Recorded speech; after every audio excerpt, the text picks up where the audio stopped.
मराठा समाजाला 2 आरक्षण, 10% वेगळं आरक्षण की ओबीसी मध्ये समावेश, सरकारने निर्णय घेतलेला आहे का? हायकोर्टाचा सवाल.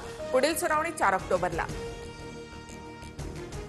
कोर्टाकडनं जातीवादाची अपेक्षा नाही, जिथे न्यायदान होतं तिथे असं बोलणं ही शोकांतिका. मराठ्यांना 3 आरक्षण असं वाटत असल्यास सरसकट आरक्षण देऊन टाका, जरांगेंचं विधान. तुम्ही ईडब्ल्यूएस मराठा कुणबी आरक्षण घेणार, मग बाकीच्यांनी जायचं कुठे? छगन भुजबळ यांचा हल्लाबोल. मराठा समाज इतरांपेक्षा पुढारलेला असं सुप्रीम कोर्टाने सुद्धा म्हटलंय, असं सुतोवाच. कोणाला नेपाळला सोडायचं हे ठरवणारे जरांगे कोण? ओबीसी चळवळीमधील काम करणाऱ्यांना परदेशात पाठवल्यास जरांगेंना एकट्यालाच महाराष्ट्रामध्ये राहायचं आहे का? भुजबळांवरच्या टीकेला वडेट्टीवारांचं उत्तर.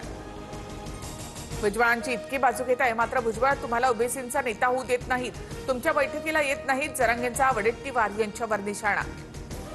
कुणबी दाखल्यांद्वारे तुम्ही ओबीसी मध्ये आलात, आता आमच्यातील क्वालिफाईड मुलांची नावं सुचवतो, पहिले 11 विवाह आपापल्यामध्ये ठरवूयात. ओबीसी नेते लक्ष्मण हाकेंचा भरसभेत जरांगेंना प्रस्ताव.